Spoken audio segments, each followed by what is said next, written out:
Good morning, everyone. It is a terrific Tuesday. Thank you so much for tuning in. This is Atlanta and Company, and I'm Christine Pilara. So happy to be with you. So I was chuckling as the show music was about to start because all I can really see in my living room is a little viewfinder on this camera. And from my perspective, it looks like I'm wearing silky pajamas. Now, I can promise you, I have not sunk to that level yet. I am not wearing shoes, but I promise you, this is a dress. But I did have to laugh. Would that be so funny if I was like in slippers and, you know, party on the top, which I'm sure, well, we've seen some of the hosts of different shows, they've gotten caught wearing, you know, casual shorts. Let's find out what Kara Kinnear is wearing on the bottom half. Kara, are you in slippers and workout clothes? Are you? First of all, I'm not mad at Silky Pajama Day at the Pilar Newton House. I think you should feel free to wear silky pajamas anytime you wish. And I am actually wearing workout pants on the bottom of this button-up, this suitable button-up. Yes, how did I know? Yeah, you know, trying to keep it together here. Yes, I knew it. Hey, but I would just like to comfort goes a long way. And what? No, I was going to say, I also have, it matches my new blue readers, so I feel like at least I've got that going on.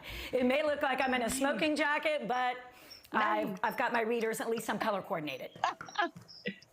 I do what I can, folks. Oh, I miss you so much. Yeah. This just sounds so lovely. I miss you. And yeah, I think maybe we should just make every Tuesday national. Yeah, let's take it National Silky PJ Day. National. All right, let's get started today with some It's All Good stories. Let's do it. Yes, national. We're taking it national.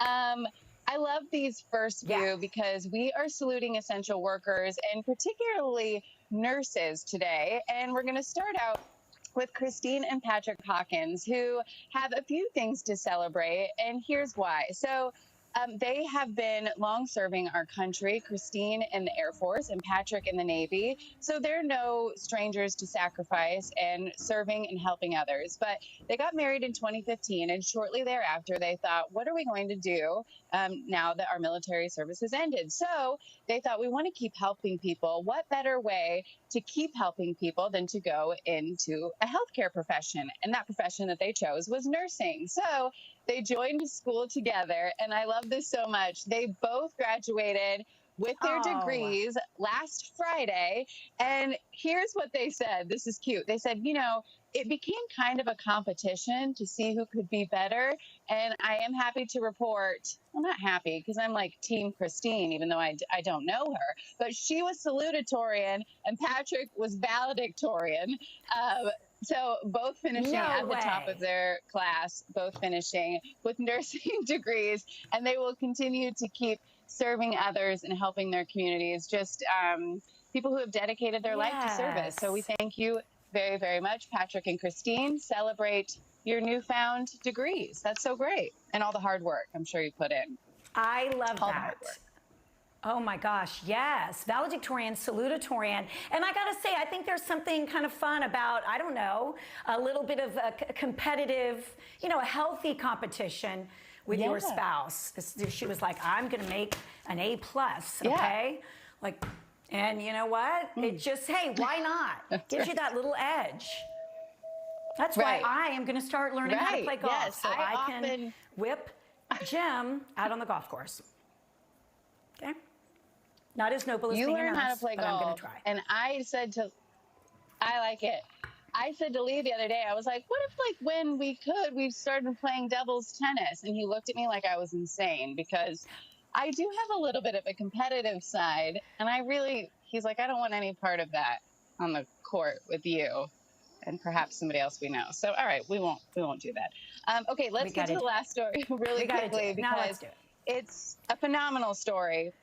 Yes. Okay. It's a phenomenal story. It's about a woman named Andrea Dalzell. Now, stay with me here, because she's an adult now, but when she was 5, she was diagnosed with a neurological disorder that left her unable to walk. So at such a young age, she was wheelchair bound. And I encourage you to read this article, because I thought her parents were so poignant in pointing out what it was like for them, and how they thought they could have done something, but obviously they couldn't have. But I just feel like that's such a parent struggle that you can relate to. And they said instead of then Yes. feeling like they should have done something, which obviously they couldn't, that they then became so inspired by her. And here's why: because she never, ever, ever let that disability hinder her. In fact, she just let it propel her forward. She has always advocated for people with disabilities. In 2018, she became an RN. It was her lifelong dream to become a nurse. She did so. 2018.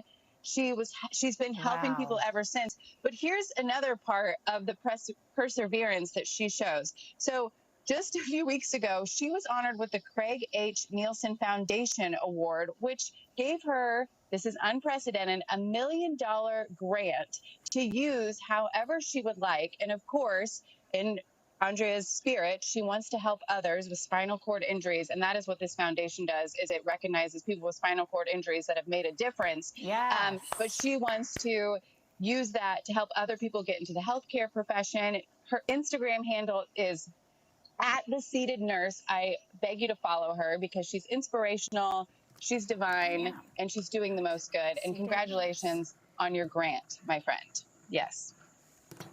Yes. Oh my gosh. And can you imagine? She's made her life's work helping others, and I mean, what a big effort that takes. And she's doing it. So thank you, Kara. I love these positive stories. They really just kind of get us through our day.